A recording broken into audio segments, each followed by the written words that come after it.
Moins de 6 mois après son arrivée en Arabie Saoudite, Cristiano Ronaldo en a déjà marre. Pour plus d'informations, restez jusqu'à la fin de la vidéo. Bienvenue sur Guinée Foot 1. Abonnez-vous et activez la cloche de notification pour avoir l'information du football en continu.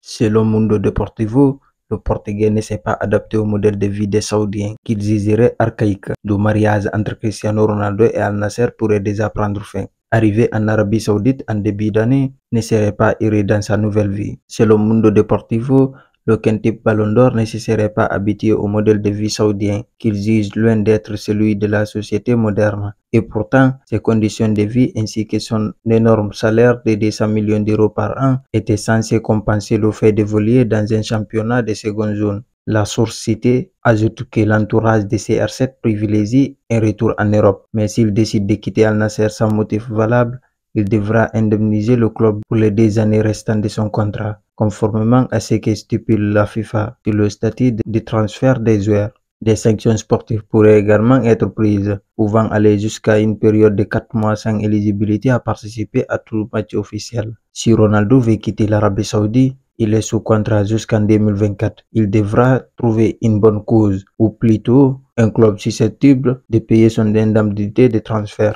Après la polémique de l'expulsion de Vinicius Junior après avoir dénoncé les propos racistes du public à son encontre, le Real Madrid et son joueur auraient finalement obtenu un gain de cause. Marca affirme que la commission de la Liga a annulé le carton rouge des Brésiliens.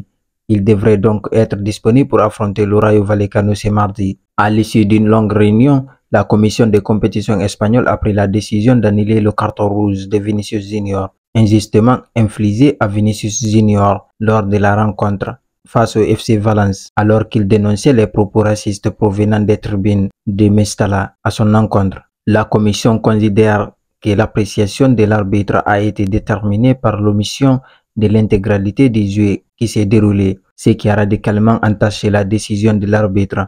En effet, le fait qu'il ait été privé d'une partie décisive des faits l'a conduit à adopter une décision arbitraire. Et c'est parce qu'il lui a été impossible d'apprécier correctement ce qui s'est passé, car dans la procédure nécessaire à l'adoption d'une telle décision, il y a eu l'omission d'une étape essentielle pour qu'elle ait été légitimement et légalement adoptée.